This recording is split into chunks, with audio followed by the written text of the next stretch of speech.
plant, some water, and God gives the increase. And Joe, I'm gonna let Joe talk about this thing. We got it from Todd Ford, so it's not ours, right? We're gonna give credit where credit's due. It's called the Ingalls Scale of Evangelism. And I'm gonna let Joe share this, and this kind of plays into the some plant, some water, and God gives the increase. Yeah. So I have my favorite version, and I will share it with everybody that wants it. Yeah, there's multiple versions if you look this up. Yeah, and also I've got just certain things I want to speak about, but I can completely nerd out about this thing. So if you do want like an opportunity to learn a little bit more and go deeper, call me. We can set up a little Zoom call. I can throw it up there. We can walk through it. But I just want to hit on certain points. Okay. So the Ingalls Scale of Evangelism, it was created by a guy named J.F. Ingalls, right? And what it does is, and what his thing says is, we want to move every time we have a touch with somebody. We want to move them up one step or move the needle 1 point each time.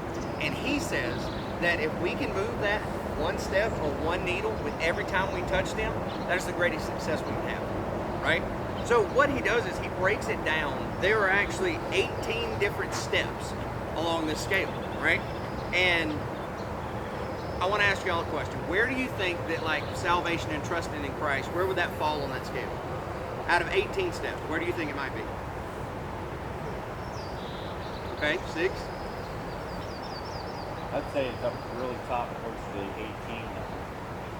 Okay. Them receiving Christ. Okay. So it's at 0. What? So the scale starts at -12 and it goes to 5. Right. You got it. So that lets us know. That's right. So that lets us know. I knew it was a trick question. Right? That shows us that there's a lot more work involved in getting someone to salvation than afterwards, right? And so he kind of breaks it down into different things. And so there's 4 categories that he groups it into. One is cultivating, right? When it's cultivating, what that does is that speaks to the emotions of that person, right? And what our goal is attraction and that they trust us. Just like they know, hey, we love people. That's that first step. The next section of it is called sowing. That speaks to the mind. The goal there for the person we're talking to is understanding, right? And that is what we try to get to, is they ask those questions. The next one is harvesting. That speaks to the will. Our goal is to get them to trust Christ. That is what goes on in there. The last one is multiplying. So that is from 0 up. Multiplying speaks to the whole person. And that is when they are growing, that there is growth and they continue, right? There's a bunch of these that go through here. It goes through the different, what we might call the people while they're there. Starts off as a cynic, goes up to skeptic, spectator, seeker, believer, disciple, right? Yeah. This thing is incredible and it helps us. Now, again, these steps, we want to do one at a time. If we can do one at a time, that's great. But like Pastor Brad said, this scale and knowing that helps us know where they're at so that we can meet them there and speak to them on the level that they understand. You're not going to go to somebody that's a cynic and start speaking eschatology to them. They're going to be like, that dude's weird. I'm not talking to him no more. You know what I mean? He just told me there was dragons. Like, I'm out. You know what I mean? So you can't do that. Like, you have to meet them where they're at and speak to them on a level that they understand, right?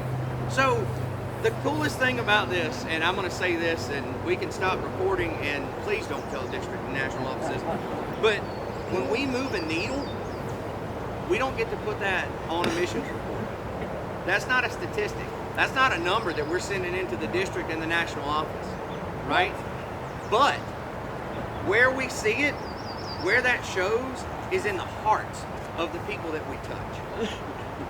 When we get a chance, and we talked about it, when we get a chance to put on a missions form that we had 1 salvation this month, man, we're like, yes. Pastor Brad just told y'all, he's been working with somebody for 6 years to get them to where now he gets to put, hey, there's a salvation this month. But in that number, there's so much more to it than just that. Absolutely. When we put a baptism on there, right, it's not scheduled.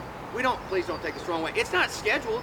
We don't have a whole, 200 people where we're like, hey, y'all want to get baptized? No. We put 1 baptism on there, man, that is a major success. And so that's the thing I want y'all to think about, is using this scale and what your success looks like. Because if you don't have 5 baptisms every time you go talk and 5 things, but if you move that needle 5 times with 5 different people, the heavens are rejoicing because you're getting that person closer to Christ. Yeah. Yeah, it's and we share that with teams. When teams come to work with us, because some of these mission teams, you know, they've been on trips where they go, like they walk into a village in Africa, and the whole village gets saved, you know, and they'll come work with us, and I'm like, look, I just want to tell you, we're going to go out today, we're going to serve people. There may be no salvation, we may not dunk anybody, you may not see anything. But here's the deal, and I told them about this skill. I said, you're moving the needle in people's lives. When you hand somebody a taco, you take somebody on a fishing trip, you sit with them in a hunting lodge. You know, when you meet with them as a pastor in a community, when you're the touch, you're moving the needle in people's lives. And what Ingalls says is, if you got like a -9 is no positive interaction with a Christian, and a -6 or 7 is now they have a knowledge of the gospel or a positive interaction with a Christian. You move the needle a point or two. Ingalls says that's revival, you know, to move that needle. So I tell people who work with us, I'm like, look, don't get upset if you work with me for 3 days and we don't see anything that you would call, that the church would consider like, you know, this is a salvation. I said, because we're going to move the needle in people's lives. And you may not see it today, what happens, but the Lord is working in people's lives, and that's the big point. And that gets us. Well, and I'll say this: some plant, some water. God gives the increase.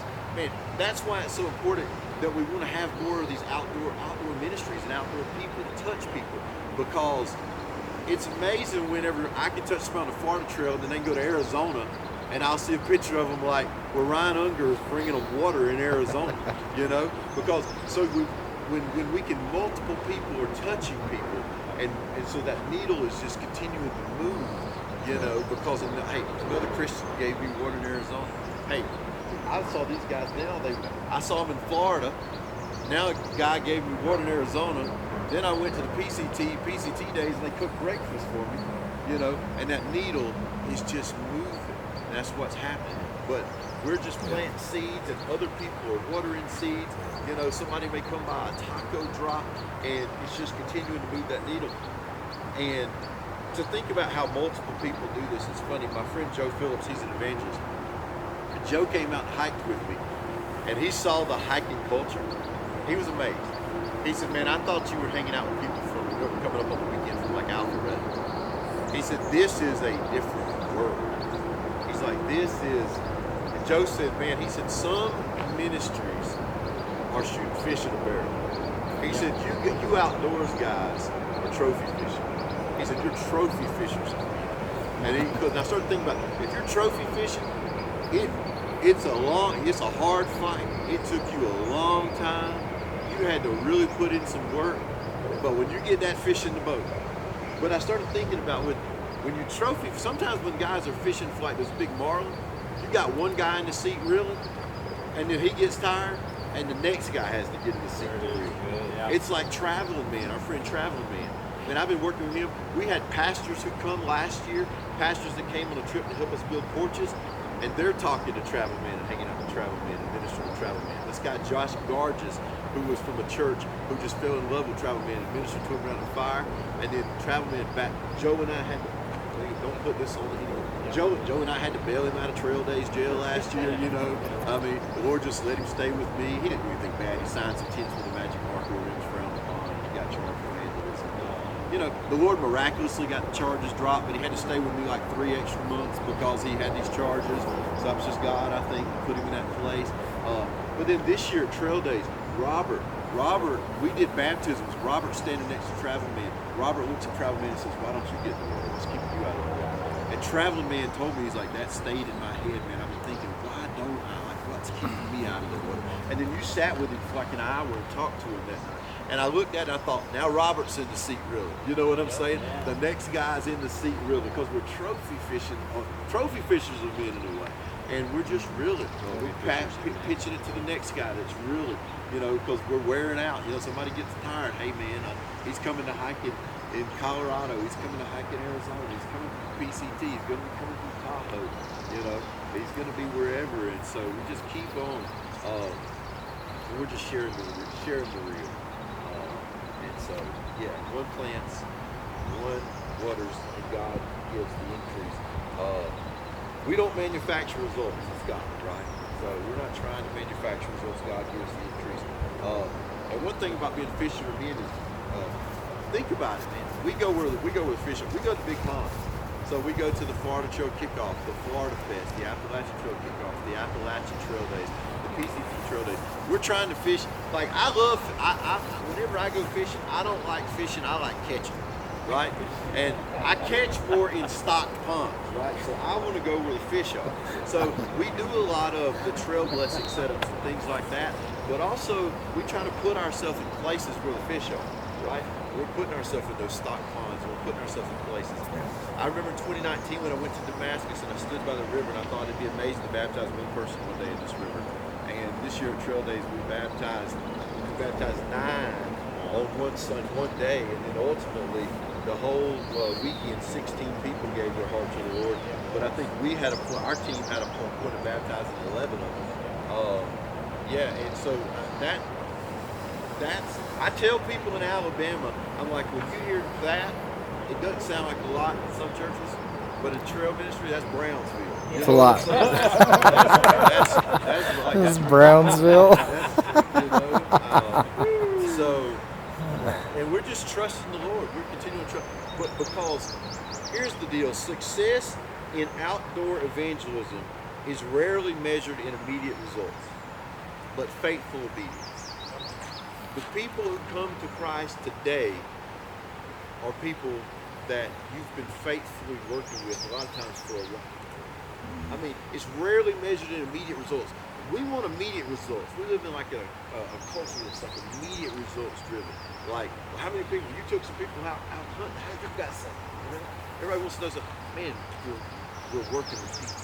And success is faithfulness to the call that God's given us. It's not always going to be about immediate results. It's faithful to keep on doing taco drops, even though like our back hurts and you're sleeping in the camper and it's not home and you got a nice bed at home. Like, why do you do this? Because I'm going to continue to be faithful to the call that God has given me. You know, man, you got a nice bed at home. Why do you want to try to hang out in the camper and drive around and do ministry and stuff? You know, why do you want to sit on the, you know, why do you want to get up at 4 o'clock and want to take people hunting? You know, these things that we do, but we do it because we're faithful to the call that God has given us. I was on a podcast at the AG podcast last season, and they asked me what I thought success was, and I told them that's what it is. It's faithfulness. It's not nickels and noses. Everybody in the U.S. church culture wants to count like nickels and noses, right? How much money you got, how many people come, and that's success to people. But success is faithfulness to the call that God has given. That's what it is. And so we're going to continue to just be faithful to the call. But over time, that faithfulness leads to results. That faithfulness and continuing to share and having gospel conversations with people, it leads to, like we had at Trail Days this year. The first time me and Michelle went to Trail Days, I mean, the second time was nothing. The third time was nothing. But the fourth time, we saw, you know, like one. And then the next time, it was more. So, you know, it's continuing. And I'll share this story, and I shared this story with a couple people already that just shows that you don't always have immediate results, and that is, we have a big fire. At Trail Days, we have a big fire. And we purposefully, for the point of evangelism, whenever we do worship around the fire, sometimes Joe has his guitar and plays and stuff, and we partner with a church called Suncoast Cathedral, which is an AG church out of St. Petersburg, Florida. But we set up chairs around the fire, and we purposely will leave a few chairs open in between people. That's where people are going to come in and sit, but we make sure we kind of have people sitting around them that feel pretty confident talking to people and sharing. And so there was a guy that came up to us this year at the fire. He came up to some of the team, and he said, "I'm glad you guys are here. I want to come back. So I wanted to tell you guys what happened in my life." He said, 2 years ago, I was on a cross-country bike ride. Just in a through Damascus. He said, I saw this trail days thing was going on. I decided to hang out. He said, so I came out here and I sat with somebody around this fire and they shared the gospel with me. They told me about Jesus. He said, and I left and I rode my bike across the country and that conversation stayed in my mind. And he said, just this year I was coming back across the country and that conversation was still in my mind. He said, there's this little country church like in Kansas. Yeah. And he said, I decided to stop in and go to church and I gave my life to Christ. Right? I mean, one plants, one waters, God gives the increase. I thought, man, that was an amazing Sunday for some little country church pastor in Kansas or something. He can mark that one. He can mark that one. There's somebody in the Midwest that's got a great story right now, you know. But it's a great story because this guy came back and he said, I just wanted to tell you what that conversation meant to me and how it changed my life. That's 2 years later. 2 years later. And so and I thought, how many of those stories are out there that we don't know about? Yeah. So you don't know, this side of heaven, we don't know how many tacos have led to somebody's life being changed. How many pizzas, how many things of soup, how many, grilled cheese. We don't know the end result, how many miles that Unger's walked, people he's talked to, people that he's befriended, the way that that's changed people's lives. We don't know all that sometimes this side of heaven. But we just have to be faithful to do that. We don't always see immediate results. But that's not what we're just being faithful to share and just know that sometimes it is the long game. We see Compass was kind of more immediate, but sometimes it takes a while. Traveling Man, 6 years. Highlighter, the lady that gave her heart to go that we baptized at Trail Days this year, 3 years that we worked with Highlighter. And so we just have to continue. Don't grow weary in well doing.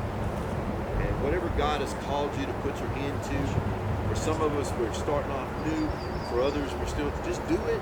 Don't grow weary in it. And in due time you will reap a harvest.